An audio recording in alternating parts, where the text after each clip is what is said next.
İran İslam Respublikasının prezidenti Məsud Pezeşkiyan Prezident İlham Əliyevə təbrik məktubu ünvanlayıb. Təbrikdə deyilir: Azərbaycan Respublikasının Müstəqillik Günü münasibətilə zat-i alinizi və ölkənizin xalqını ürəkdən təbrik edirəm. Dost və qonşu xalqlarımızın ortaq tarixi, onların arasındakı qırılmaz bağlar ölkələrimizin münasibətlərinin inkişafı üçün qiymətli sərmayə yaratmışdır. İran İslam Respublikası əlaqələri ortaq maraqlar çərçivəsində strateji tərəfdaşlıq səviyyəsinə qədər genişləndirmək və yüksəltmək əzmindədir. Bu baxımdan nəqliyyat, elektrik enerjisi, təbii qazla bağlı müxtəlif sahələrdə ortaq layihələrin tamamlanması işlərinin sürətləndirilməsinin, ticarət mübadiləsinin həcminin artırılmasının, insanlar arasında təmasların asanlaşdırılmasının önəm kəsb etdiyini vurğulayır. İran İslam Respublikası ölkələrin ərazi bütövlüyünə hörmətlə yanaşmaqla regionda davamlı sülhün və təhlükəsizliyin bərqərar olmasında mühüm rol oynaya biləcək kommunikasiya yollarının açılacağına inanır. Uca Allahdan zat-i alinizə möhkəm cansağlığı və müvəffəqiyyətlər. Azərbaycan xalqına isə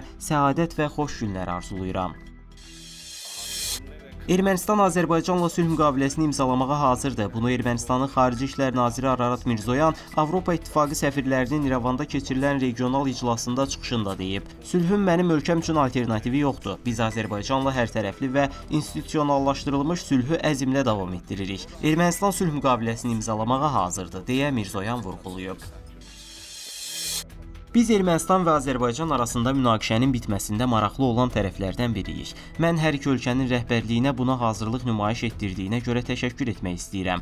Bunu Gürcüstan prezidenti Mixail Kavelaşvili Media kanalına müsahibəsində deyib. Sülh və sabitlik region üçün vacib əhəmiyyət daşıyır və hər üç ölkə üçün fürsətlər yaradır. Bu kontekstdə elə bir gün olmur ki, böyük ölkələrdən hansısa bir region barədə danışmasın. Bizim həmçinin Türkiyə ilə əla münasibətlərimiz var. Biz öz mövqeyimizi ifadə etmişik ki, bu region hər kəs üçün cəlbedici olacaq, deyə Kavelaşvili deyib. Mayın 23-də Ağdamın Kəngərli kəndinə növbəti köç karvanı yola salınıb. Bu dəfə 232 nəfərdən ibarət 49 ailə Kəngərli kəndinə köçürülüb. Qeyd edək ki, bu sırada Ağdam rayonundan 31 ailə, Ağcabədi rayonundan 7 ailə, Yevlax şəhərindən 3 ailə, Bakı şəhərindən 3 ailə, Bərdə rayonundan 2 ailə, Mingəçevir şəhəri, Şəki və Oğuz rayonlarının hər birindən 1 ailə doğma yurdlarına qovuşub. Bununla da Ağdam rayonunun Kəngərli kəndinə ümumilikdə 487 nəfər olmaqla 109 ailə köçürülüb.